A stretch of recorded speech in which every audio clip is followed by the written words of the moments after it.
ladies and gentlemen, welcome to the Rum Regret Podcast. I am Andy Drake. Johanna Myers.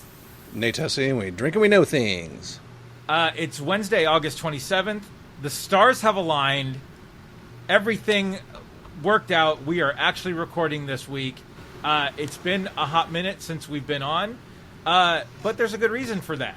And with that, I will turn it over to Joe.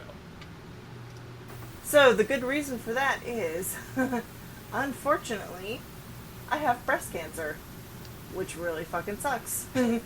But Boo. it is a treatable form of breast cancer, so I'm going to be on hormone treatments here going out. But that is why our recording schedule has been a little off, because I've been doing doctor's appointments like it's going out of style. So... Well, and what did we name the thing that shall be killed? Marla. Yeah, Marla needs After, to fuck off. Fuck yeah. off, Marla. Yeah. After Fight Club. There you go. Yeah. Well, Joe, obviously we are here for you in any way, shape, or form. Whatever you need. Obviously, hopefully, we are here to make you forget about it for an hour while we talk about nerdy shit. Right. But I will say, everybody and anybody, get every single breast cancer, or not breast cancer, any cancer treatment check.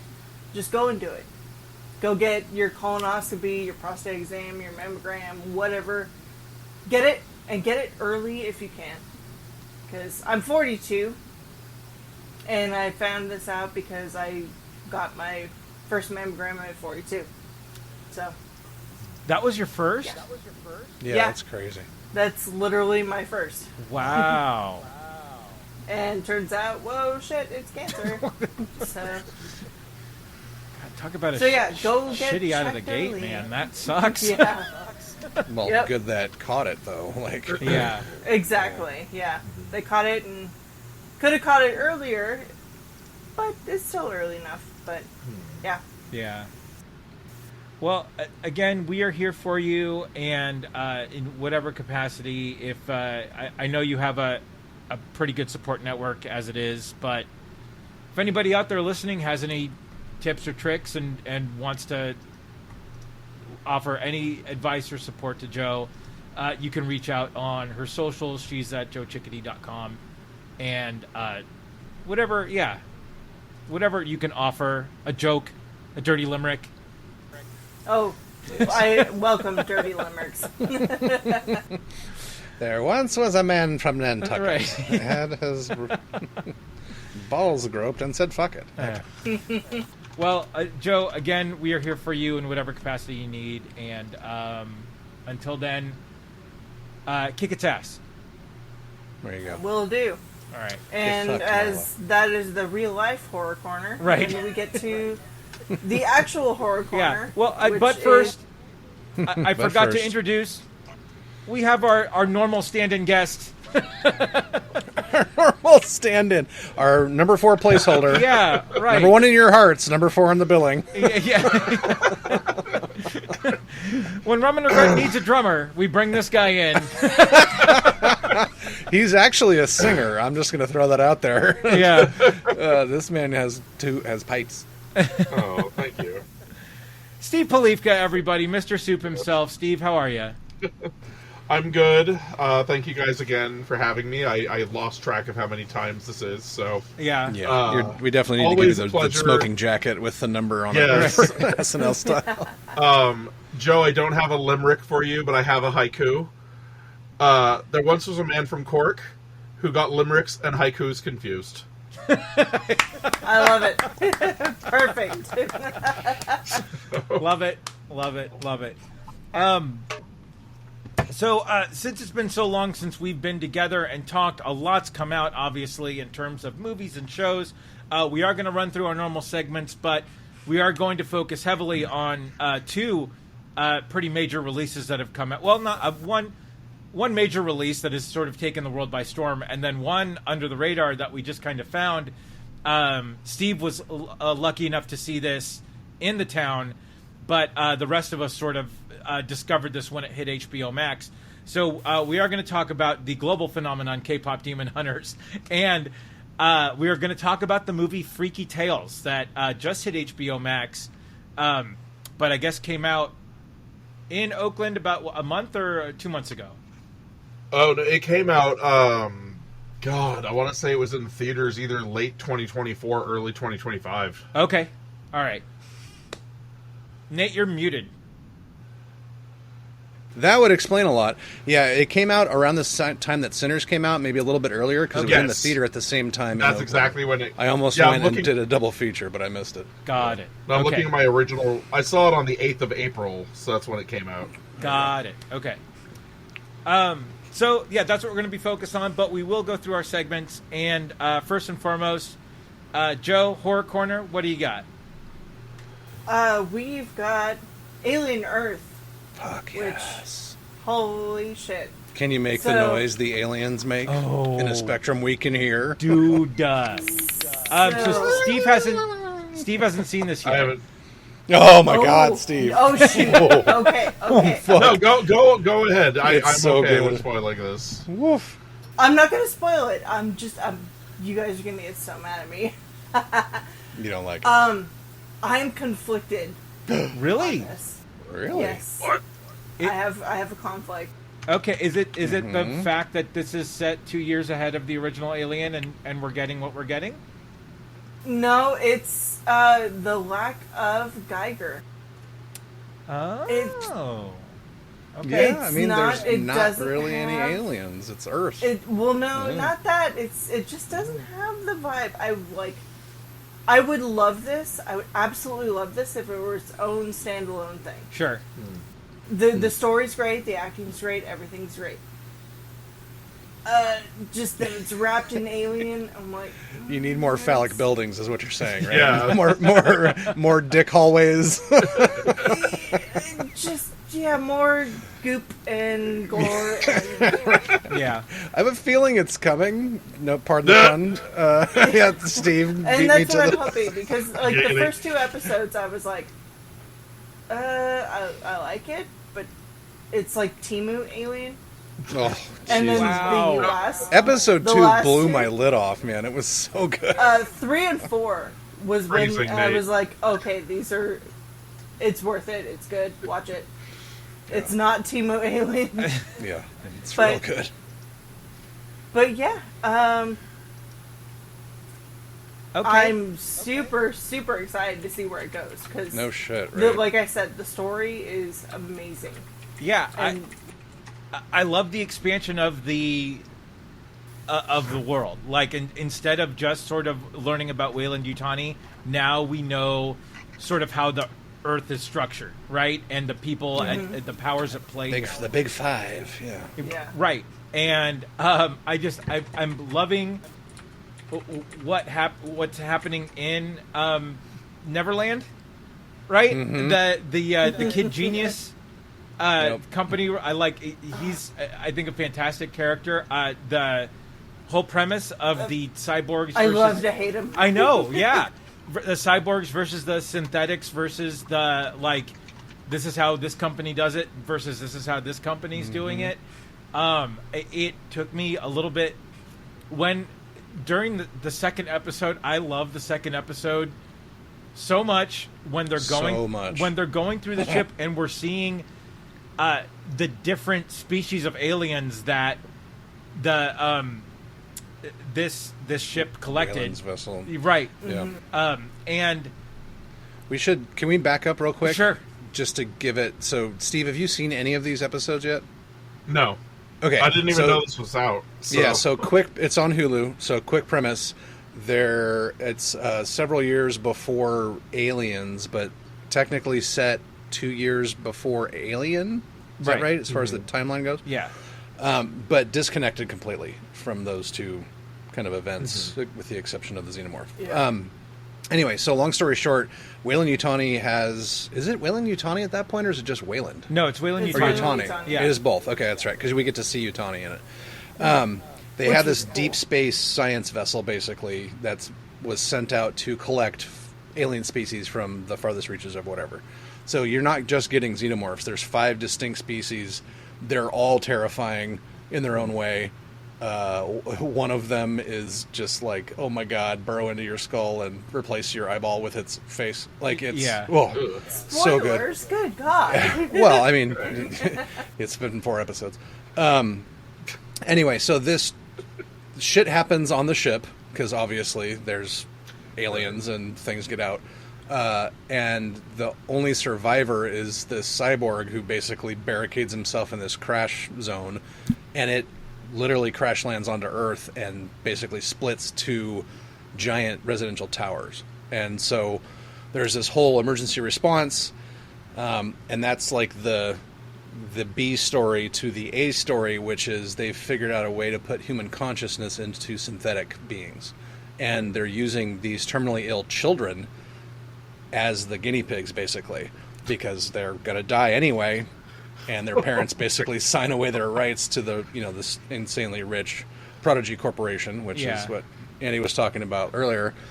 And they crack the code. And so now they name these kids after the Lost Boys. So it's Wendy and the Lost Boys, basically. So you have a bunch of 10, 11, 12-year-olds in adult, synthetic, super enhanced bodies, crazy supercomputer brains. And it's a really cool juxtaposition because you're like these kids in these crazy advanced bodies. Some of them are taken to it quicker than others. But then there's a couple of the guys that are like, roughhousing like 10 and 12-year-olds will do. Yeah. Kind of constantly throughout the thing. And then one really leans hard into the science. And he's like, hey, did you know that you could put a chip in your head and then you know all the things on the chip? Like, it's just really well done. So then things crash. The synths get kind of sent out because this boy genius who runs Prodigy is like, yeah, sure, let's send billions of dollars of R&D out there just to see what happens. And I'll leave the rest to Andy because the hook's pretty great. Yeah, and so there's a point. So again, you have this crash site, and it's a Weyland-Yutani ship that has crashed in Prodigy territory, right? Right. And so Yutani's pissed that there's all of the alien specimens that they've collected are now in Prodigy territory, and Prodigy's basically doing the sweep to go in and get everything. So, they send Prodigy sends a response team, like a medical response team, to do the sweep, but then they also send the new kid synths, and it's crazy because you see them marching into the ship, and you're just like, these are kids. Mm-hmm. Like, these are children. kids that are walking into this Literal terrifying situation. children. Yeah, highly capable in children. robot bodies. right. And there's they really lean into. So one of the good things I like about this is that the look. While I know you're upset, Joe, that it's not as Geiger as the aliens were, but the look and the style of everything still perfect. Screams 1979 Alien. Right. Oh yeah. All the Weyland-Yutani stuff is right. And that I mean, flavor, but just the casual wear of the science team and Prodigy, and right. and even the I mean, I swear that they went outfit for outfit in the ship in the beginning of like, no, those guys are wearing probably the similar costumes from the original, right. And Alien. Like the boy Cavalier's little 70s conversation pit. Right. I love. Oh yeah, it's great. Yeah, totally. Yeah, Timothy Oliphant plays the chief scientist. He's the synthetic and plays the chief scientist who basically oversees the Lost Boys group, and he is fantastic in this. So good. It's Yeah. insane. Yeah, I will say he's standout for sure. Yeah. And really weird with the white hair and white eyebrows. Right. Yeah. Very Blade Runner. Very replicant. Yeah. Exactly. So. Yep. But I just love the expansion of the universe here. I'm really excited to see where it goes. It's the stuff that we've gotten now back at the Neverland farm, the Prodigy compound, is good now that the specimens are sort of back there, and I can't wait to see where it goes. So I really like this. Like, this is one of those shows that for us is like we need to watch it when it comes out because we don't want anything spoiled for us or anything. Same. Yeah. And like I'll say like the new aliens. Yeah. Mm-hmm. I dig them, but I kind of don't because they're not, like I said, they're not Geiger. Right. But like I've said in the chat, the last episode is so me coded. Yeah. And I was like, yep, okay, no, I'm sold. I'm sent. Yeah. I'm here. Yeah. I'm here for it. Yeah, I'm gonna be that person. Right. There's literally a line in the Wikipedia for episode 4. It's like, later that night, Wendy observes the lung. ... I'm gonna just leave that where it is. Yeah. Yeah. So I guess my quick 2 cents. I absolutely love this show. Exactly what you were saying, Annie. I love the expansion. It's basically a prequel for all intents and purposes. Yeah. I really like the way that they did the other aliens, even though they're not the star. They're like side dishes, right? Right. But they're so distinctly different and alien, obviously. I can't wait to see what they do with some of these other ones. Hopefully they don't forget about them. Because there's a couple, there's like one side piece, which is the main star, outside of obviously the xenomorph. Yeah. The xenomorph... I like outside of the Alien versus Predator franchise, I don't think we've seen the xenomorph be this deadly this fast ever. Yeah. Like even in the original, like or in Aliens, even they didn't kill 30 guys in 2 seconds. Like this thing fucks hard in this show, and it's it's brutal. And that's kind of where like I'm like the part of the xenomorph was so scary because you didn't see that much of it. Right. Yeah, And I mean, fair point, but it's fish out of water right now, right? It's now literally it's put just into like, the it's kinda, put into the high-rise debutante ball. You know? Yeah, I'm gonna say like that's where this kind of fails to me. I'm like, fair enough. Again, episode 2. I mean, all the episodes have been great so far, but the episode 2 of going through the different levels is what. And I really don't want to spoil this for Steve, so I'm not going to say anything. But I'm just going to say the reveal of going through sort of the different levels of the building when they actually get into the building, I think was great. And then, seeing the different sort of abilities of the different aliens, we did get these great little tidbits of what these aliens do in that episode, and it was such a cool. It did. For that kind of harkened back to me of, okay, yeah, this shit's scary. Yeah, and like here's a little taste of what these things can do, and then let your mind race about, oh my god, what happens if this gets out into the population? Like, right? Holy crap! Yeah, Steve, I'd be shocked if you don't binge this. It's totally worth it. It's so good. No, I'll check it out. Sorry. I would say there is one of the little aliens has a tie-in, for at least for me, to one of the songs, because like all the episodes have like a song at the end of it. Yeah. Right. Yep. And I was like, oh, I see the connection there, or at least maybe I made that connection. Do they have most of the songs from the Lost Boys in there, or is it just No, it's like hard rock. It's typically. like like 90s rock. 80s and 90s like rock. So no Cry Little Sister or no Hello? No, that would be good though. That'd be amazing. Lost Boys tie-in. But I'm super excited to see where this goes. I can't wait. Steve, if you catch up, we should definitely do a retro when this is done. Yeah, because I would love to get your thoughts on this as well. Yeah, and shout out to Sydney Chandler as Wendy. She fucking destroys this role. Dude, she's so gonna win good. awards. It's so good. And Joe, anything else in the horror corner? No. Not that we're not going to talk about later. Yeah, that's true. That's true. All right, so let's run into the watch list real quick. And this is going to be quick. I had it nice and written out, and then I deleted it accidentally. So this is the truncated list of what we've been watching over the last few weeks. On Sci-Fi, Season 4, Resident Alien finished up. This is such a good show. I don't know if you guys watch this at all, but Alan Tudyk's so fun in this, and it's so good. But this was the series finale, ended at Season 4, and they wrapped it up really, really well. Nice. So I watched the first one and loved it. Yeah. But I haven't come back to it yet. Oh, yeah, when you get a chance, if when you need to catch up on stuff, It's give on it a my chance, 'cause list. It's really, really good. Along with Yellow Jackets, I got to put that every week. Yellow Jackets, so good.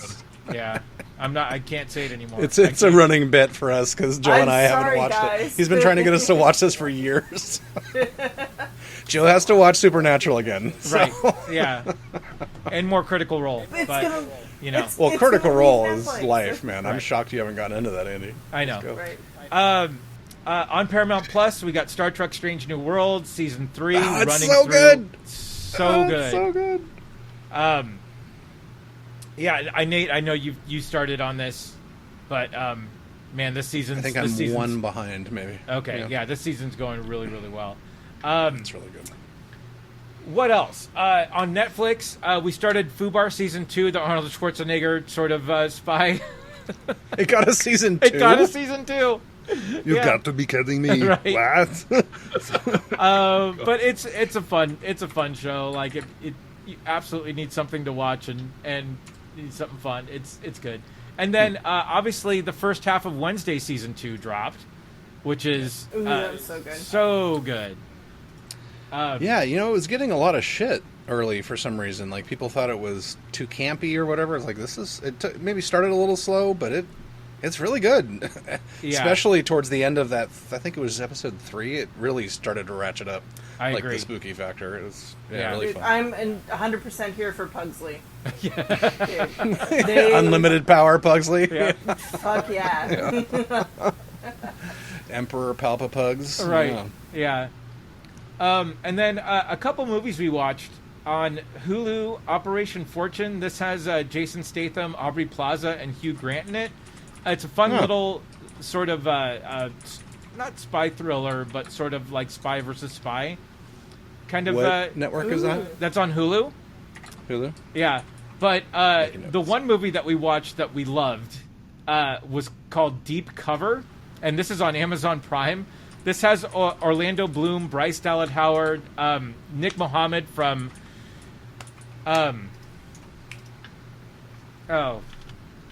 Ted Lasso. Thank you.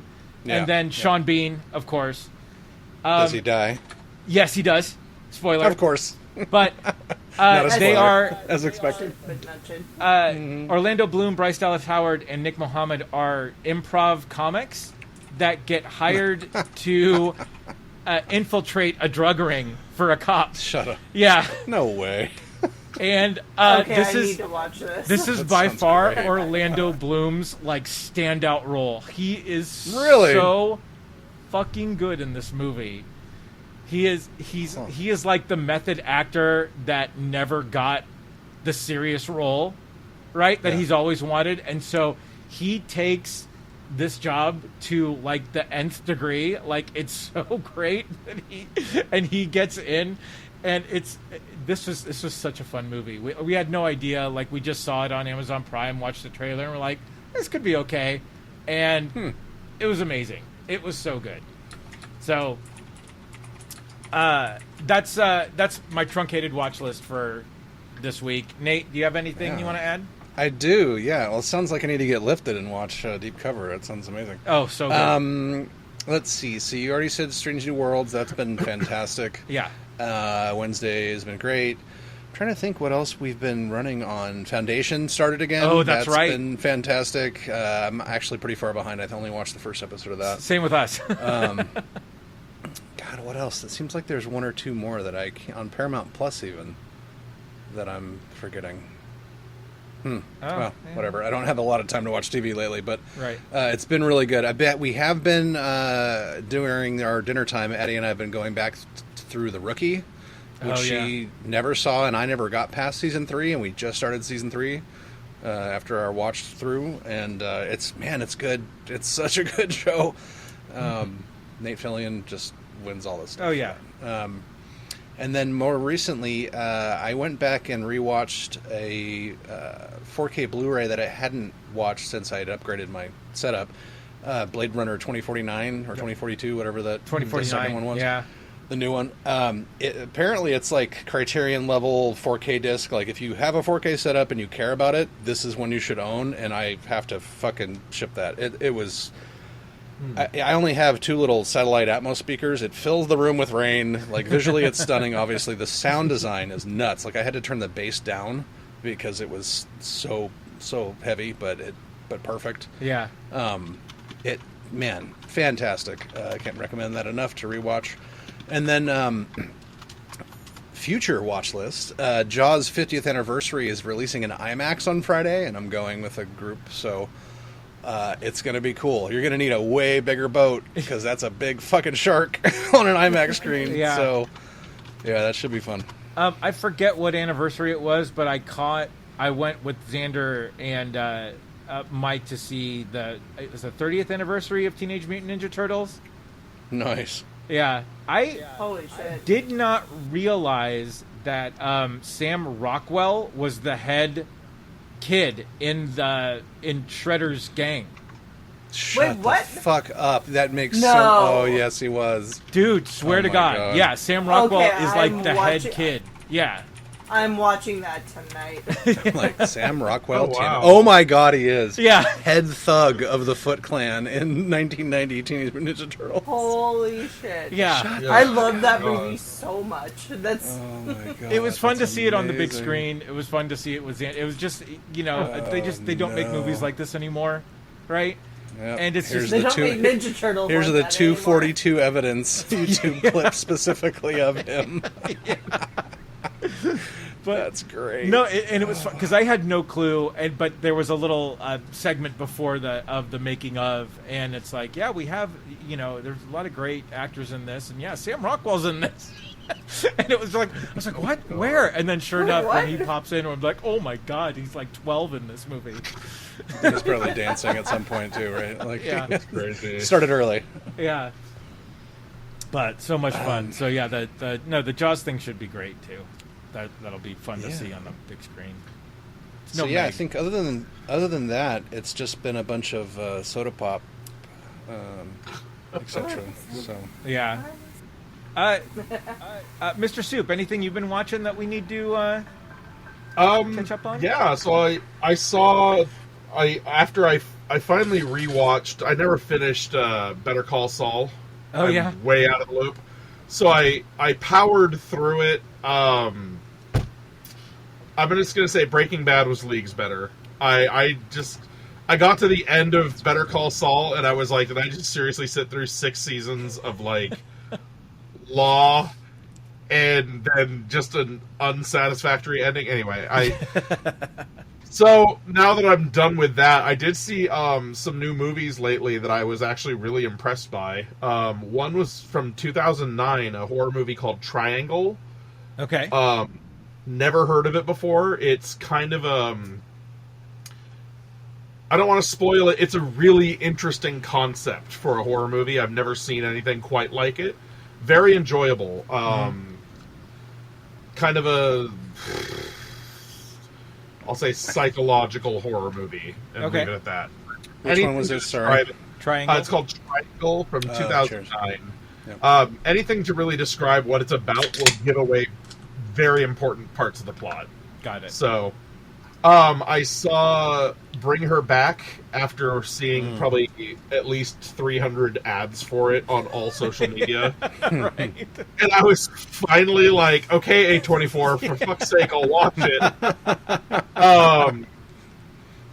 It was a good movie. It was not what I expected, and there was a scene in it that, like, I know Nate gauges things by side kitties. Right. I would give Side it kittens, yeah. 10 million side kittens. I was screaming. Ooh. 10 I mean- million. I was. It involves a butcher knife, and somebody eating it. Go on. Have Like- my attention. There was just this possessed kid is like chewing on a butcher knife, and I was Oh God, screaming. no. Okay, stop. And like the noise, I was like, my wife was like, "Calm down." I was like, "I can't. Like this is just I literally can't. it's auditory hell for me right now." Like, How was can you be screaming- calm at a time like this? I was like screaming to drown out the noise. It was so Alright, fucking what's the awful. name of this movie again? Bring Her Back. It's from Bring Her Back, alright. 2025. I have a feeling I'm going to have to watch this year. It's good. I really did enjoy it. I will say. No, I meant for it's- the Halloween horror corner. Oh, yeah, I'm in sure. the next 3 months. It was better than I thought it would be. I'll say I'm that. making a note. 10 10 million side kittens. And then I actually saw the new Jurassic World Rebirth. Yeah. I liked it's it. a movie. I'm a sucker for Jurassic Park movies. I mean, same. like Okay. I remember when the original Jurassic Park released in theaters because I was such a dinosaur kid that I was In the like, dome, baby. Oh yeah. I saw it I at the saw it, Capri like, 7 Theater times. and I saw it at the Dome. So I did like Yeah, I the saw it at East the Bay Dome like sometime. 80s 90s theater Oh, nice. tour. So I was, oh my god! But I enjoyed it. It was kind of a good callback to the original Jurassic Park, much more than the Chris Pratt, put out your palms and stop raptors Jurassic Park, Right. Right. which Although I Yeah. will say the dinosaur mutant thing at the end of the movie, I was like, what are we doing? here? Right. Yeah. Well, What so that the was hell the is thing. that? I agree with you as far as like I liked it. It was a good Jurassic Park movie. Like the first 2 acts were great. They Oh, yeah. totally fumbled the bag on the third act. Like, Oh my guys, god! what are we doing Like, here? You guys set no. things up. Like there was some great jump scares. There's a lot of cool Oh, water yeah. monster action happening. Like Yeah. this is fun. Oh, come on, you were almost there. Like, I mean, when like the sloth from the Goonies dinosaur came out, He it was does, like, too. "Hey, you guys!" it's like I got a baby no, Ruth. We'll be oh, fine, it- guys. Don't worry, I got a I baby was Ruth. like, "What the fuck is this? Come on now!" That's really bad. Like it was Oh, it that's was amazing. so disappointing. I was like, "What the fuck is That's that? Come funny. on now!" Now I want to go see it Um, again just to yell, "Hey, you guys!" when the monster comes out. It was worth like, oh man, but no, it was good though. I mean, I'm always for Jurassic Park movies. Yeah. So no matter how shitty they are, I'm like, I will watch them. So Nice. anyway, that's what I've watched lately. Okay. Joe. I did remember one other one that I forgot Okay. earlier. It's Peacemaker season 2. Oh, that's right. Oh my Oh, god! is that out Yeah. now? That is out. With an all new dance number, baby. Oh yeah. No. Yeah, I know that it's not as good as the first dance number, but the episode is great. So, Oh yeah, man, watch the it. episode is so It's good. worth it. Yeah. Yep. So just one episode's out. Just one episode is out so far. Yeah, we get a Okay. second one on Friday. Yeah. I absolutely love the Justice League Redcon in the previously. Yes. The Justice Gang. So good. It was such a smart. I listened to the companion. They did a rewatch podcast with James Gunn and his wife and Steve Agee, and then they would bring in some of the actors here and there. And then now they're doing a episode recap podcast afterwards as well. And Nice. it's really good just to get the insight from James Gunn and the actors that were in it. So it's really good. But yeah, such a great first episode to this season. I saw that on my feed. I'll have to check that out. So yeah, correction. We get new episodes every Thursday at 6 p.m. Pacific. That's correct. So tomorrow. Perfect. Okay. Yeah. Yeah. Joe, what have you been watching besides Critical Role and Supernatural. Supernatural and Stardew Valley. Actually, The Sandman season 2. That's right. I haven't gotten all the way through it. I think I'm about like 4 episodes from the end. Oh man, you're in for But- it, dude. But yeah, it's so good, and I'm so brokenhearted. We're not going to get more of it. yeah. We just can't have nice things. Right. It's a really great season. I think you will love the casting in the last 2 episodes, and that's all I'll say about that. I think I know what you're talking about. Yeah, I've gotten and then there's a little bit great spoiler. bonus episode with death at the end of it, and that was a lot of fun. And it was, I don't know if you ever watched Merlin, that show. Yes. But Yes. Merlin's in it in that bonus episode. Oh my god. Yeah. Oh my god. Okay, I have to watch the rest of it right now. Yeah. Okay. So it was a lot of fun. It was a lot of fun. But yes, so well done and agreed. So sad that we're just not going to get any more from this world. That's It so sucks. awful. Yeah. Um, Well, you can read the books. yeah, that's true. That's true. Joe, what do you think of Delirium? I love Delirium. She's so good. She's so good. I love her so much. Yeah. And I love Delirium in the books. So, like, you know, I'm kind of like that. So Yeah. I was just like, yeah, she's great. I love her. Excellent. Excellent. All right. With that, let's move over to the Marvel Minute. Wah, wah, wah, wah, wah, wah, wah. Wah, wah, wah,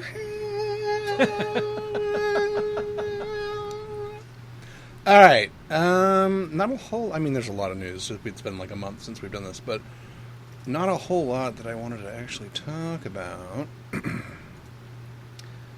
Where is my Marvel Minute? There it is. Let's see. Marvel Studios officially working on its first Phase 7 movie. Oh, wow. So X-Men... yeah, X-Men's going to be the first Phase 7 movie. Spoiler. So they officially started working on that, which is great. That just means scripting and everything else. They haven't started actually doing anything. So in Indy's world, it doesn't exist yet. Exactly. Until they start shooting it. So damn anyway, straight. There's that. Moving on. They're related. Marvel Studios' third saga will include 3 major MCU movies, and this is confirmed. So Black Panther 3, X-Men, and Blade. Apparently they're doubling down, and Blade is still happening with Mahershala Ali. So I don't believe it. Best of luck. I'm totally on Andy's side right now. Like, that man has suffered enough. Yeah. Do we have to put him in Blade? Fun side note. Most of the extras costumes from Sinners came from the Blade movie that was proposed. It was going to be a throwback Blade from that time period. No way. And they went so far as to create a ton of actual costumes and props, and so most of the Sinners background stuff is all equipped in that old school Blade, crazy. which would have been a really cool idea. Yeah. And kind of funny that it kind of worked that way. Anyway, moving on. Let's see. Daredevil Born Again. Oh, yeah. So Daredevil Born Again initially was talking about maybe getting 1 or 2 episodes. I guess 3 episodes or 3 seasons, have been confirmed now. So that's kind of a big deal. If anybody's watching this show, Daredevil Born Again is fucking fantastic. We're probably going to get the Defenders in season 2. And then season 3, we'll see what happens. In between, though, we've got a Punisher special that's supposed to come out, I think, this year. So I'll have to double check that. But that should be fun. Lots of shooting and mayhem, etc. What else do we have here? Oh, okay. So this one is not Marvel, but for some reason it's in my Marvel listing, so I'm just going to read it anyway. Okay. Netflix confirms 11 biggest 2025 shows releasing after Wednesday, season 2. Why is this in my Marvel feed? I don't know why, but we're going to read it anyway. Has anybody watched The Wolf King on Netflix?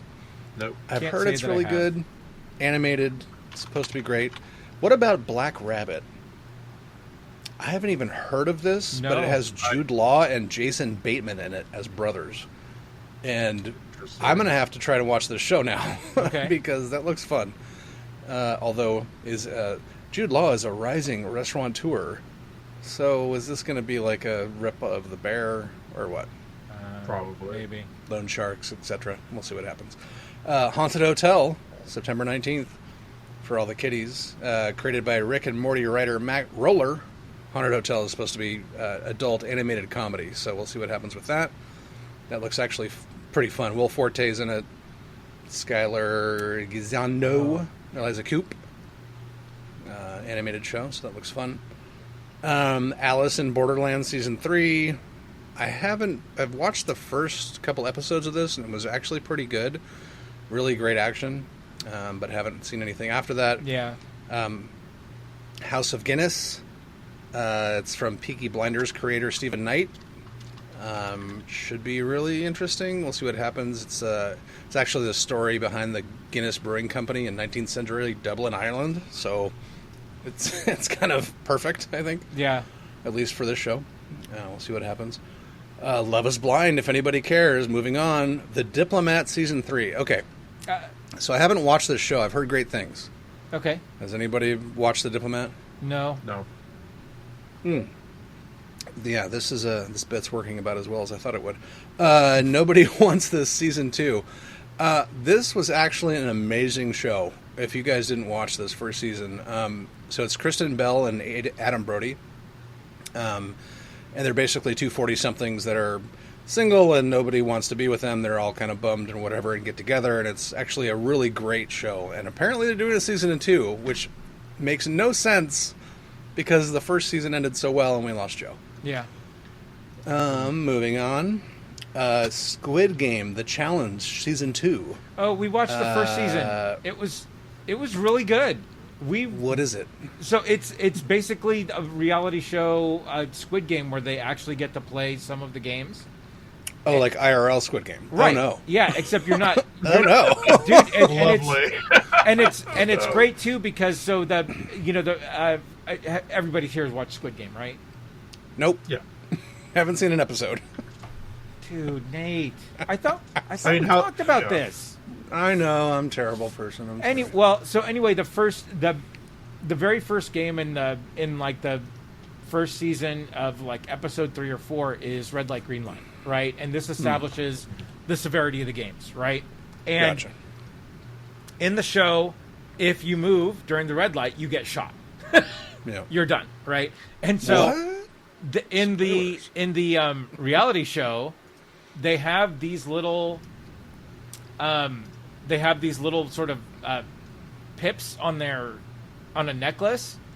So if they move, the pip explodes in red light, green light. So it's like they're getting shot, but it's just this little, Nice. and it's No, it's a and it- squib. but no, this was done very, very well. And it was a very, very good reality experience of Squid Game, so we're all excited. This will be fun. Nice. Yeah. Let's see. After that, we've got Stranger Things Season 5, end of November. And then also end of December, and then also New Year's Eve. Like, there's 4 different release dates, I think, for this thing. Yeah. 8 episodes, and each episode is, like, at least an hour and a half long. It's going to be crazy. Yeah. So, I'm actually really excited. Just the runtime makes me excited, because that means they had some amazing stuff they didn't want to leave, because this is the end of the series, right? Yeah. So, Yeah. we'll see what happens. And then Emily in Paris. Nobody cares. Moving on. Let's see. What do we have left here? Actually, this one was kind of interesting, even though most people won't care. Tom Holland's salary through his 7 MCU appearances. I saw this and was like, I kind of want to know. It's not really newsworthy, but we'll go through this really quick. Civil War, he got paid $250K. Homecoming, which was the next year, $500K. Avengers Infinity War, which is 2 years later, he was up to $3 million for that movie. Got $3 million for Endgame also. $4 million for Spider-Man Far From Home, which was a year after Endgame. Then he's up to $10 million in Spider-Man No Way Home 2021, where we had all 3 Spider-Men in that one. And then the prediction for Brand New Day, which comes out next year, they're talking like 20 to 25 million at that point. So he's still not in RDJ territory, but he's getting bank for being Spider-Man. Yeah. Maybe he could lower the price of his non-alcoholic beer, because Jesus Christ, $18 for a 6-pack is insane. Come on, man. What else do we have here? Thunderbolts releasing on Disney Plus today. Yeah. Thanks, Andy. Appreciate it. No problem. Happy to help. I almost got that out. Yeah, so we'll see what happens. 118 days since release. So apparently they're setting records for some reason. I don't know. They're not releasing it too early, I think, is the idea. Right. Like Superman. Why the fuck I have no idea why they did that. is Superman on digital so far? Yeah, that was really interesting. Yeah, I think James Gunn had some interesting comments on that, too. It's like, you're literally cannibalizing the box office. Like, Yeah. why would you... This is a movie you should see in the theater. Yeah. Like, yeah, anyway. Let's see. The last one I have here... Oh, this one I thought was kind of interesting because of some of the inputs. Marvel Studios isn't allowed to make solo movies for these 9 characters. And it's literally saying MCU solo movies, which means that I think Conan is canonically in the MCU. Because, let's see, number 1, characters locked out of MCU films, Spider-Man, we obviously know that. Hulk, we know that as well. Namor, I didn't know that they were looking to make a solo Namor movie, but that's fine. And then after that is Conan the Barbarian. So, is Conan in the MCU? What's the source material? Is the source material? Yeah, Marvel published Comics? Conan's Marvel published Conan's adventures from this 1970 to 2000, and then again from 2019 to 2023. Okay. But apparently, Funcom still holds the rights, and they made it a crazy game, which is a tie-in back to Dune, because the same people that made the Dune game made the Conan game. And speaking of Conan, there is a Red Sonja movie that apparently just dropped on Amazon Prime. I was just about to Really? talk about that. I mean, Andy. Sorry. Yeah. No, it's excellent. You can watch it. Yeah, it's actually, I saw the clip the other day. It actually looks really fun. It's very, God, what is that tone? It's not really, it's kind of Beastmaster, but also kind of Conan the Destroyer vibes sure. as far as the combat goes and that kind of Okay. thing. Yeah, it looks really good, actually. Kind of fun. And Belette and Valeria, which are both characters from Conan's lover, and then the swordswoman from one of the other shows, are both related to that comic, so they can't make that either. This is getting painful. Sorry. We're just going to move forward. Doc Savage. Who the fuck is Doc Savage? All right. And we're done.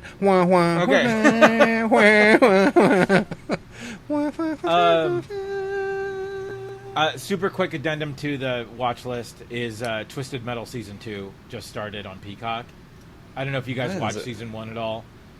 Is it but- worth it? Yeah, oh, dude, totally worth it. It's I heard the first one was good. Anthony Mackie is great in this Yeah. as John Doe. They added Patty Guggenheim. You know her as Madison from She-Hulk. Yeah. Yeah. As Raven in Season 2. And no, man, Season 2 is so good so far. So check this out. But let's get to the crux, and it's a bummer that Joe dropped off. So let's talk Freaky Tales first, and then hopefully Joe will be back on for K-Pop Demon Hunters. But Yeah. Freaky Tales again is this movie that came out to Steve's point late 2024 that has as a real love letter to 1980s Oakland and talks about some true events that happened in Oakland, but gives a very fun embellishment. The movie is told in sort of a Pulp Fiction-esque schedule. And I would challenge you and say there's no embellishment. Sleepy Floyd killed those people. that's right. That's right. Killed those Nazis. Yeah. Fuck those Nazis. That's right. Yes. But then God it's, damn it, what a great movie. He's a Yeah. hometown hero for it. right. But then also very Once Upon a Time in Hollywood way that it does Yeah. take real events, but then gives this sort of fun twist on like what actually happened. So, Steve, I would love. What was it like? I mean, being in an Oakland theater, watching Oakland events from the 1980s, and with an Oakland crowd. Like, what was that energy like? So I didn't see it in Oakland. Oh, all right. My fault. Right. No, what it was, I think, where the signals got crossed is that the Grand Lake Theater that's so prominently in the movie, I lived around the corner from that for several years. Okay. And so I lived in Oakland. I've been to Gilman a lot in my teens. Yeah. I loved this movie for that alone. Just it's such a love letter to Oakland. Oh yeah. Even though I saw the movie in Martinez, the crowd still was loving it. Oh sure. It's such a fantastic movie. It's dripping with the kind of grit and the kind of just amazingness that is Oakland. People who've never been to Oakland, I don't think understand what it is like to be in Oakland, to be a part of it. It's such a unique and awesome city, and I think this movie really captured that essence of it in the 4 vignettes that it played, Right. that it showed. Yeah. It's such a good, it's so good. Yeah. It's really great too because we see where these characters sort of cross in the sort of the timeline of this movie.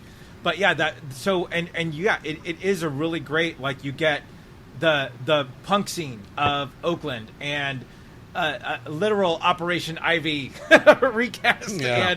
and stuff like that, and you Hip-hop. get to see that Yeah. scene, and but then you also get the roots of the hip hop scene and Too Short, right? Yep. Great cameo as the creepy cop, the creepy Right. cops The partner. Yeah, the partner in there.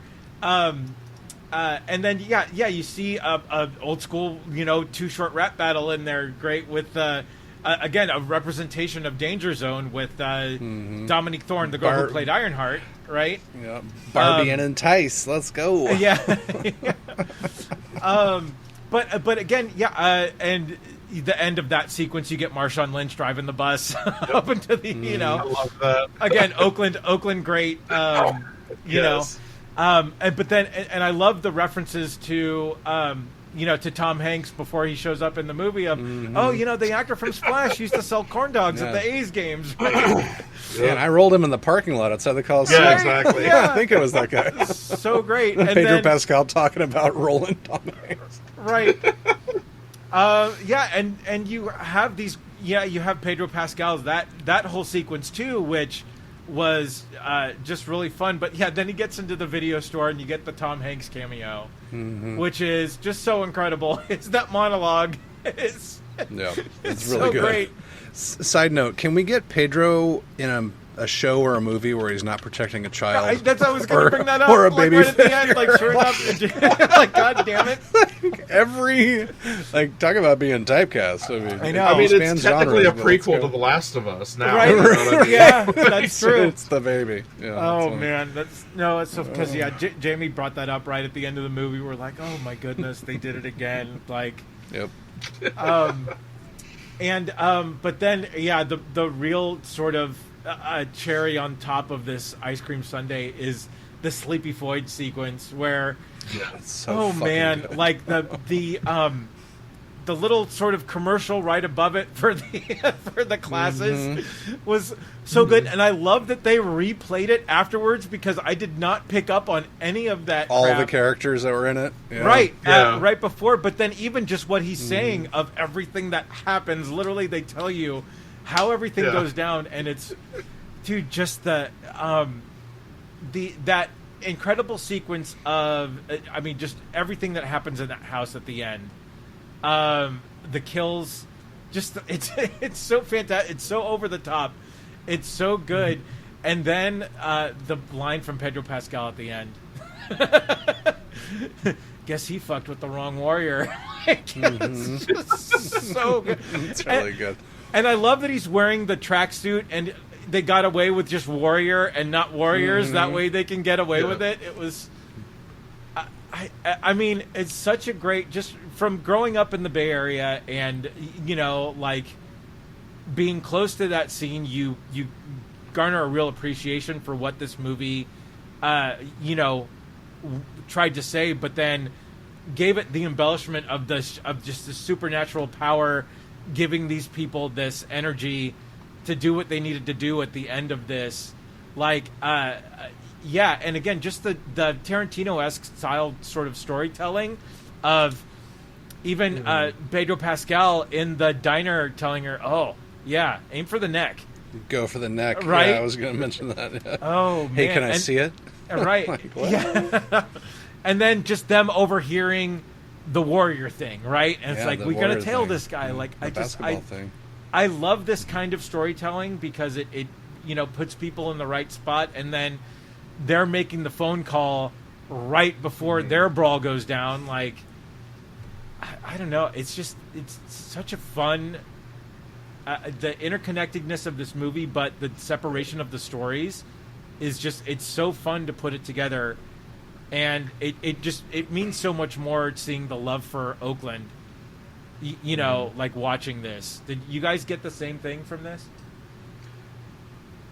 Yeah, no, I absolutely did. I wrote, I'm looking at my review of it from the night I saw it. I ran home and I was like, I need to write a quick review of this on Letterboxd. And I was just like, this movie is an absolute love letter to Oakland. It documents so well, the resilience of the people, just the variety of everybody, how everyone's interconnected. I love how it starts out. Speaking of Lost Boys from earlier, they all come out of the Grand Lake Theater. Yeah, I was going to mention that. Yeah.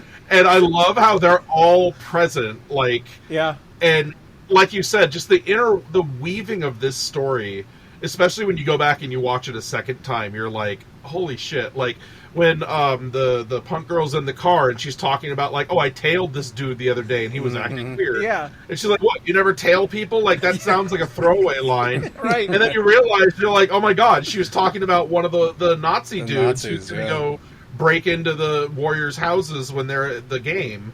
Yeah. And I love the fact that they have, like you mentioned, Op Ivy, like, is playing at Gilman when the whole brawl takes place, and then later in the commercial for the I forget what it's called, the Psychotronics or whatever, the thing. Tim Armstrong is in the video wearing Right. like a robe. It's like, hey, I went to this and I got this, and I'm just like, holy shit, there is Tim Armstrong. Like, what the fuck? And it's so good. And I just love the fact that, like, so there's actually a lot of the punk vignette was taken from, there's a documentary that came out in 2017 called Turn It Around, the story of East Bay punk. Mm-hmm. And the guy who's in the movie, the black guy with the glasses, the bouncer, Yeah. is in that documentary, the actual guy. Uh-huh. And he talks about how there was a brawl with skinheads at Gilman around the time of when Freaky Tales takes place. Yeah. So that actually happened. I think it was MDC was playing, not Op Ivy, and they all ran out and they fought off the Nazis and they ran off. And they all felt like a sense of accomplishment. And then they talk about how they did have meetings to discuss, like, okay, we do have a no fighting policy, but where does it land when it comes to Nazis? Right. Like, Yeah. and It's always like, okay to it's- punch Nazis. It's right, always, exactly. And, always the rule. and I mean, having gone to Gilman a lot, like I could totally, when they had that scene where they're all like day of or day after, they're all sitting in there and they're like, all right, guys, we got to respect this process. Let's all Yeah. vote on this. Like, I was like, God, that's such a Gilman thing. Holy shit! Like, I love when they're all like, we don't want to hire cops, and then everyone raises their hand to fight the Nazis, and the one guy's like, well, I don't want to be the only one left out. Like, God Right. damn it! Like, I loved that so much. Yeah, And but I we think- all know Berkeley cops are different than Oakland Right. cops. Yeah. When he said that, I was like, God, I hate how I understand exactly what they mean. Like, God damn it. But I loved that vignette so much, and I felt like it was such a perfect encapsulation of a place that I spent some of my youth at. Yeah. I loved the Too Short part with Danger Zone. Oh, so good. It was so good. I was telling Andy before the pod started, I didn't really listen to Too Short until, like, God, I was in my 20s in college. I didn't realize Danger Zone is actually a performing group who actually sang that song with Too Short, and I was like, oh shit. So when I saw this and I went back and realized that, I was like, Jesus Christ, they did their homework for this movie. Yeah. Like, it's so good. I got unreasonably excited when I saw Marshawn Lynch. I mean, Right. Yeah, I've been same. following Marshawn Lynch since he went to Cal, and I would go watch him play at Cal. And so I'm a huge Marshawn Lynch fan. And so when I saw him, I was like, oh shit, there he is. Like, Yeah. you know, Leonardo DiCaprio meme, like, oh yeah, 100%. Yeah. Yeah. And I also love the filming style of each vignette is so different. Yeah. You know, you have the kind of quirky punk scene vignette where it's very exaggerated violence during the fight scene. Oh, yeah. They have little cartoon characters that pop out and they animate it. Yeah. The So Danger great. Zone, the Danger Zone scene is way different than that. And then there's like this film noir part with Pedro Pascal. Yeah. With Tom Hanks, and he's like a hitman, and then the final part was just the ultimate. I was like, oh god,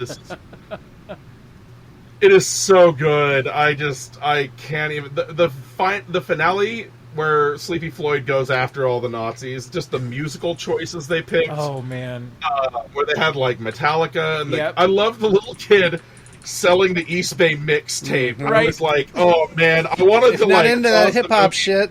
We got. I'm gonna put together an East Bay mixtape of that because I was like, damn, he Yeah. picked all the good songs from Oakland. He got, There's like, a Spotify playlist of that cassette. Nice. Oh, So that's just grab it. so yeah. good. It's really good. yeah, I gotta listen to that because I was like, oh my god, and it just reminds you of how many like very influential bands came out of Oh, the East yeah. Bay, came out of Yeah. Oakland, like Oh, yeah. Tower of Power, Sly and the Family Stone, Pointer Sisters, Metallica, like Yeah. Op Ivy, like, and just have them all on that cassette. I was just like, you know, like people always want to talk shit on Oakland, but it is legitimately like such a unique and amazing place. Like I love it. I accept no Oakland slander from anybody. I'm like, how dare you? You know, it's so good. We're gonna send the best people. Yeah. Please try to send troops to Oakland. Oh God, Oakland doesn't play. Founded. Yeah, they will not fuck around. Yeah. Don't. God. Yeah. Don't do that. Do it, but don't do it. Nate, what were your when you were watching this, man? What did you think? I know you were blowing up our chat with guys, this movie's so good. Yeah, the live chat was pretty lit. Let me go back and see if I actually can pull that. I loved this thing. I had zero expectations. Well, that's not true. Steve told me it was fantastic early on. And then it was a thing that I almost went to Oakland to see, because I almost went to Oakland to watch Sinners again. Okay. At Ryan Coogler's theater, and he mentioned this movie actually in one of his interviews. He's like, "You should see this too at the same time." Where's my live tweets? Well, anyway, long story short, I fucking loved it. So, having grown up in the Bay, Walnut Creek boy, unfortunately, didn't get to spend as much time over there as I wanted to, although I spent a ton of time in Berkeley and Albany, but not really by choice. I really kind of regret not having more Oakland adventures, although that could go both ways. Right. But especially when we were growing up, in the late 80s, early 90s, probably not the best time to be just fucking around out there. But no, it was great. I absolutely loved it. So I loved every different vignette, but specifically this stuff with Sleepy Floyd, because I'm named after a Golden State Warrior. Right. And I told my dad, as soon as I saw that part, I was like, "Dad, you have to watch this movie. You like Pulp Fiction, but it has a guy who plays Sleepy Floyd, and he kills a bunch of Nazis, and they literally have Chris Mullen on tape several times. They reference him because literally when this whole thing went down, the wrong Warrior to fuck with was Chris Mullen, not Sleepy Floyd." So, they killed his dog or something, and he went John Wick on their asses. But so I just love all the tie-ins, and literally the movie starts and there's the cool punk duo, the guy obviously likes the girl. That's gonna happen. Yeah. And then it's okay, cool. Yeah, Gilman looked great. And then a bunch of fucking Nazis roll up, and I almost sent a message to Steve. I was like, "Did this fucking really happen? Are you kidding me right now?" In the 80s in Oakland, there's trucks full of Nazis. I saw this guy in the Blade movie, right? It's his son from the Blade 3 movie is the leader of the Nazi kids or whatever. And then Ben Mendelsohn is the most disgusting version of him ever, dude, but does such a great job at it. Yeah. And then at the end, I like the darker chocolates or whatever. What is it? The darker the berry, the sweeter the juice. Yeah. And then he turns out to be the Nazi's dad. Oh fuck, of course he is. God, you piece of shit. And he's the one pulling all the strings behind all the robberies for all the players that night. But to your point, Andy, I love the way that they tied all the different disparate stories together. It was very Pulp Fiction. Yeah. That's a great reference. Let's see. What was the notes here? Oh yeah, so at the very end, Sleepy Floyd had the glow, right? Yep. From The Last Dragon, and wood paneling has not seen that much blood since The Last Dragon. Because good God, that house was just ruined afterwards. We talked about the Lost Boys being the connector at the very beginning for every different storyline, and they're all saying the same thing, if he knew about the vampires the whole time, why didn't you tell anybody? God damn it. But then every time the Too Short intro kicks in, it's oh my God, I haven't heard this in forever. Yeah. And then now I've just been bumping it like crazy. Too bad I don't have the 12s in my trunk like I used to. But yeah, it is amazing. I highly recommend it to anybody, and I can't wait to watch it again. Yeah. Mm-hmm. So Joe, we're finishing up talking about Freaky Tales, and what you watched this, right? Yeah. Yeah. So what did you think of Freaky Tales as a person who grew up in the East Bay, and these references aren't necessarily lost on us? Not on me either. I wasn't that into the scene, but I did get a lot of the once they said Gilman, I was like, I know that. Yeah.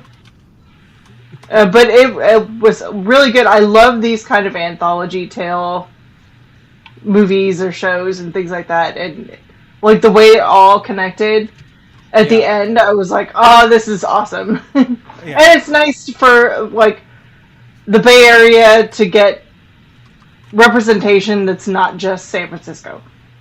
Right. No, totally. Yeah, Oakland always it is sort of the redheaded stepchild to San Francisco in terms of, you know, like sports teams and you know, just sort of you know, everything else. It's always been sort of the little brother that is you know, or the little cartoon dog. Hey, Spike, what are we doing now? Spike, huh? What are we doing? Huh? You know, and so the Gilman and the A's and the Oakland A's references. I was like, I'm so here for that. Like, right? Hell yeah. Yeah. No, totally agree. Yeah, this was a lot of fun. So, Joe, you'll be happy to know that we saved the K-pop discussion for you. Oh, thank you. Sorry, I had to bounce out for reasons. No, all good. Final thoughts on Freaky Tales? Or should we move straight over to the K-pop? It's very good, and make sure you play the Too Short intro to that song when we start talking about it, please. All right. So yeah, let's scooch over to K-pop Demon Hunters. So an animated movie that came out on Netflix that has since Nate's a bump in it. But has since sort of taken over everything. They have released a sing-along version in the theaters, which I think hit number 1, right? Took the number 1 spot in the theaters that weekend with $18 million. Right. Yeah. So it's Netflix's first number 1 debut at a box office ever. Wow. All right. So, Joe, give us your thoughts on K-pop Demon Hunters.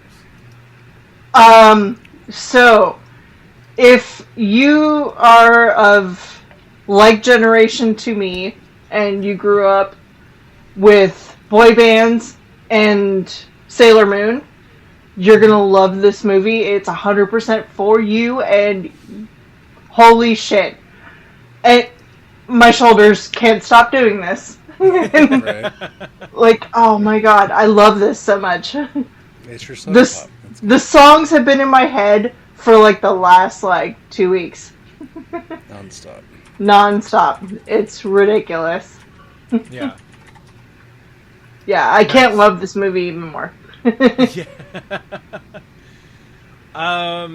Nate, what did you think of K-pop? Yeah, well, I've got all this stuff.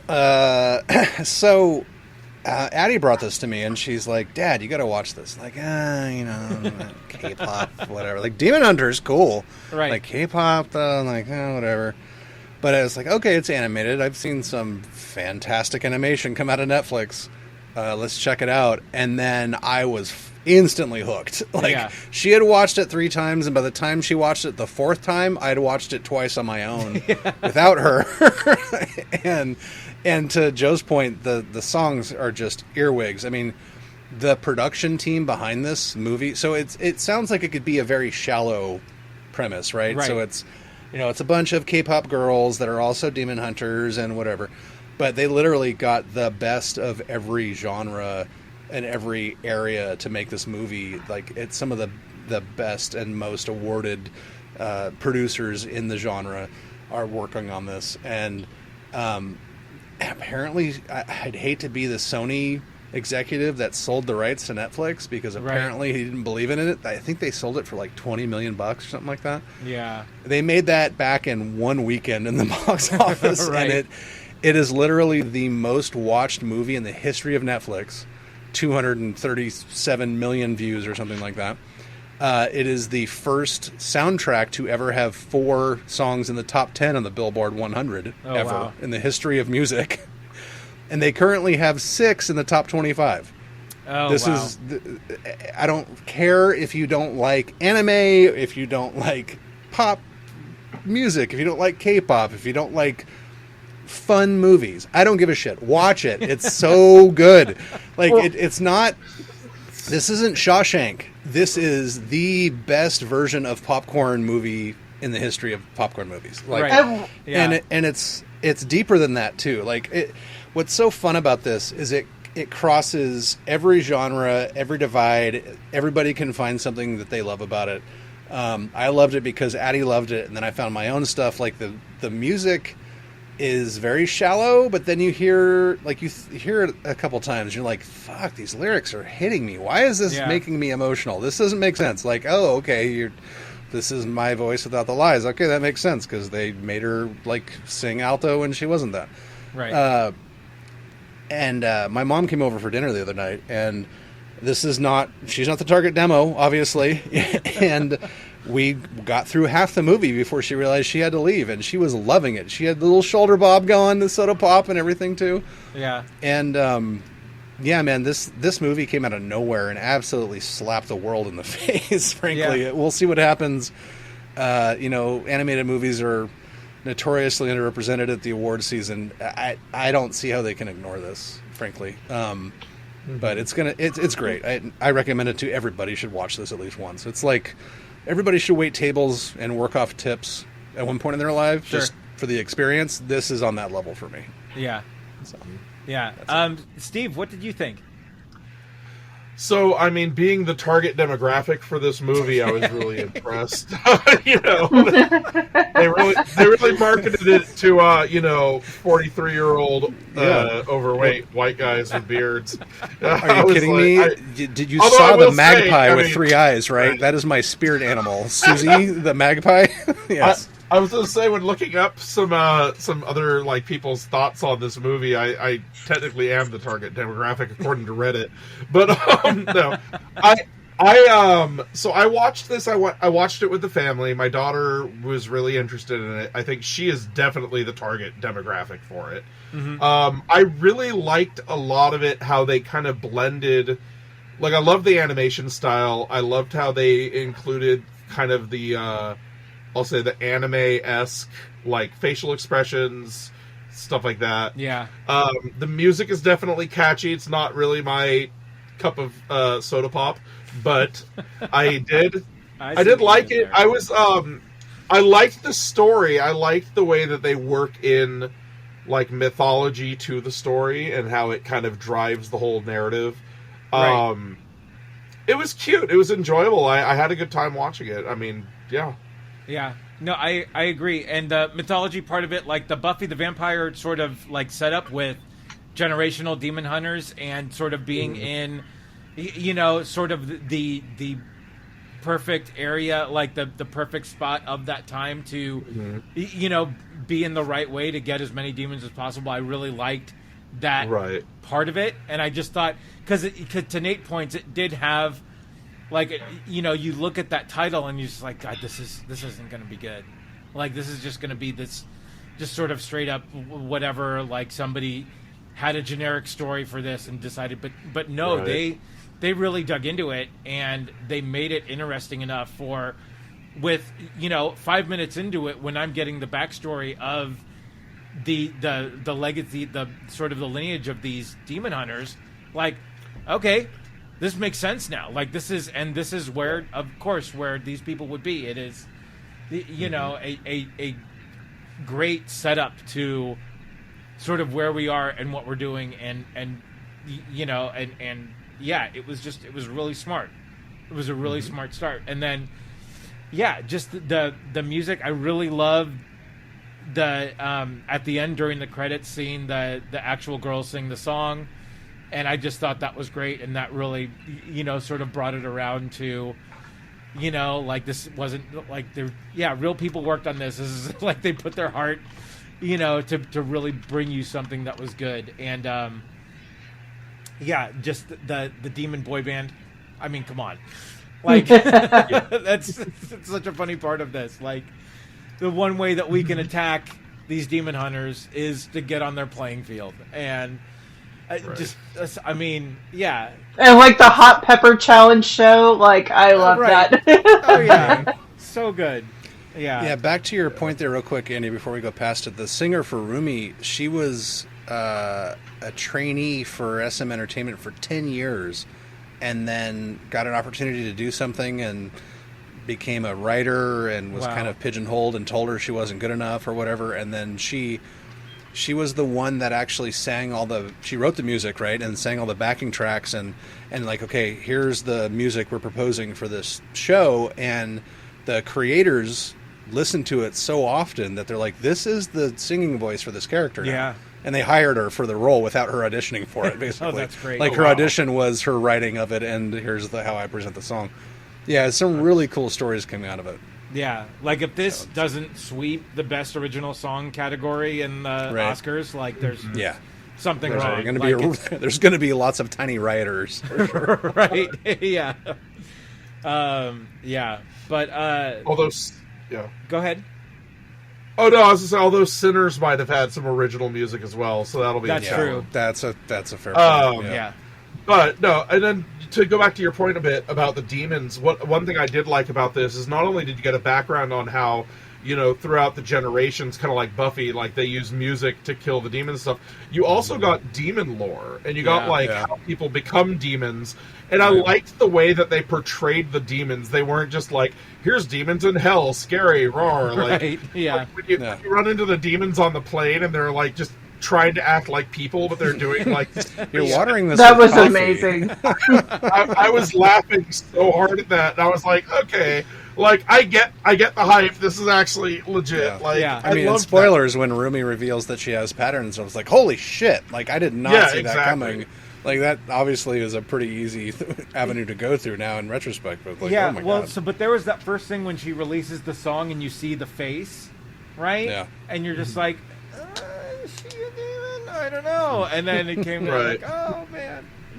So, yeah. Couch. I know. Couch. Like, I have the same reaction every time. Seriously. I have plans with my couch. I felt that so hard. Yeah. Steve is sat on my couch. I have fucking strong couch game, okay? Right. My couch is amazing. Yeah, no, I that chant happens at 5:01 every day. No shit. Right? Jesus. What else? What else to say about K-pop Demon Hunters? Except if you haven't seen it, see it. They're getting a second movie, and hopefully in the second movie, they get the couch.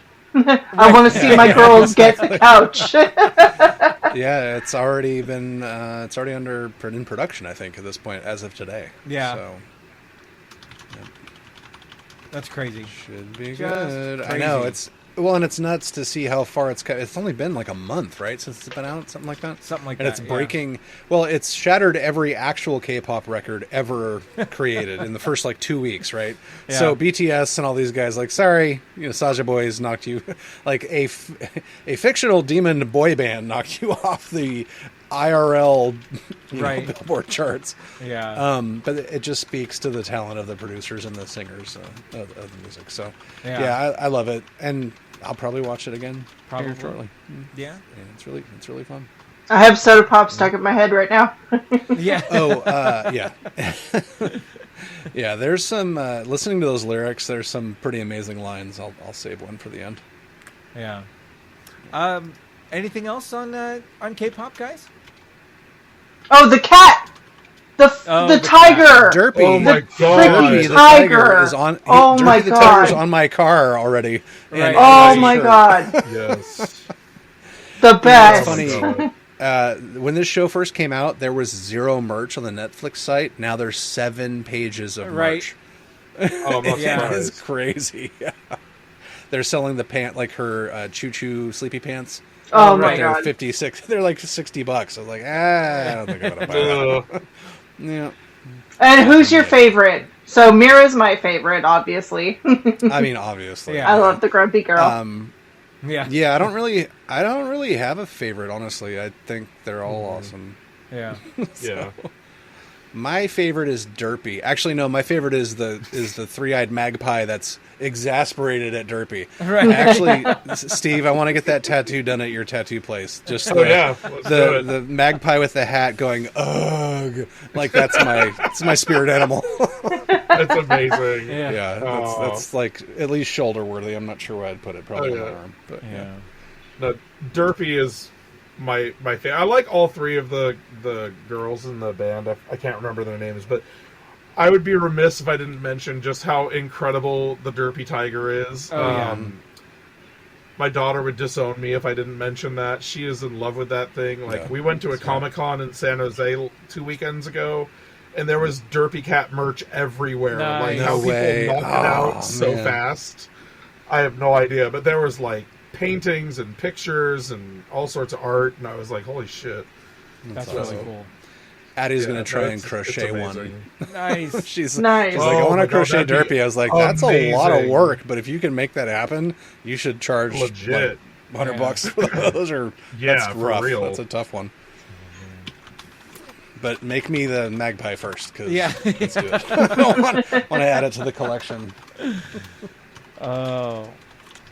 I do All have right. something that's this is back to Alien Earth. Throwback. Right. No spoilers. All right, cool. All right. Well, guys, did you guys watch Freaky Tales? If you haven't, go to HBO Max. Let us know what you thought about it. And did you watch K-pop Demon Hunters like the rest of the world did? Let us know what you thought about it there. You can find us on Facebook at the Rum Regret Podcast. You can find us on X at Rum_Regret. Nate, where can they find you? Yeah, Avid Gamer, AV1D Gamer on all the socials and your gaming platforms of choice. And we didn't get to talk about my Play This Motherfucker, so real quick, Battlefield 6 beta weekends were amazing. Check that out. Helldivers 2 recently released on all platforms. The Xbox folks are here. They did an ODST crossover, so we've got 500,000 reinforcements on PlayStation alone. Through Xbox folks. Dune Awakening Gears still... of War released on PlayStation. Gears of War released on PlayStation. I haven't played that yet, but I'm Right. still in Dune, 600 hours almost in that game at this Good point. God. Okay, you cannot know, give well- me any more shit about Supernatural. You really can't. I disagree. I disagree. We could both speak several languages. Let's just leave it at that. And then, real quick, the Sony PlayStation games for the month includes Stardew Valley, so I might be in trouble. Oh no. Uh-oh. And that was Play This Motherfucker. Joe, where can they find you? At Joe Chickadee on the socials or at joechickadee.com. Nice. And Mr. Soup, where are you in social world? I am on and off on Blue Sky, Mr. Soup's House of Horror. I am on Letterboxd, Mr. Soup's HOA or HOH, or House of Horror. HOA is great. Not HOA. I did. I did House a of Awesome. self-imposed Let's go. torture of watching all 16 witchcraft movies. Oh no. And Christ. I reviewed every single one on my Letterboxd account. They're Poor man. honestly, after doing that challenge, I didn't watch movies for like a month and a half because I was just so like I was I going was to like say, I'm burnt out from that. Holy shit! Oh, man. you feel like redistricting a red state after that? What's happening? Right. I mean, Holy shit. it takes the whole question, like, you know, they have like, is it cake? Like, I could have done that, but with, is it porn? You know what I mean? Right. Like, Oh, jeez. Yeah. There we go. it very well could have been that. But Yeah. anyway, and I'm on Steam. We are Stevo. Okay. And Excellent. if anyone plays League of Legends and wants to bang your head against the wall with me, I'm on that as well. We are Stevo. Nice. I might have to actually take you up on that at some point. I've never played it, so that might be fun. Ugh. Okay. It won't be fun, but we should record No, it and no, I publish mean- it. It would be fun. I'd have fun. I don't know that you'd have fun. Right. Nice. It's a Right on. steep learning curve. I'm Yeah. happy that you're happy.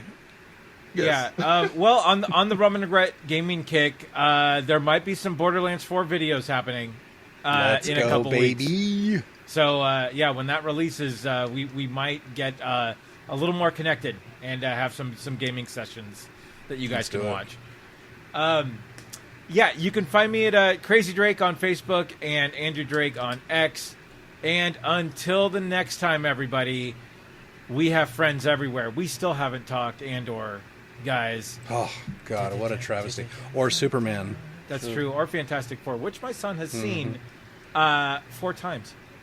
Holy shit! Yeah, he's going for his 5th viewing on Friday. Wow. Yeah, he's a little obsessed. He doesn't Like father, like son. Right? Yeah. No, he's a nerd. I didn't say this during the Marvel Minute because it took a weird turn in the middle. But Xander, after the Avengers Doomsday cast announcement, felt he needed to do some X-Men research. So Nice. we have since watched the Fox X-Men movies. We are halfway through the First Class series. We're jumping into Apocalypse and unfortunately Dark Phoenix after that. So, but anyway, yeah, he's becoming quite the Marvel fan. So Yes, one of us. So anyway, yeah, we have friends everywhere.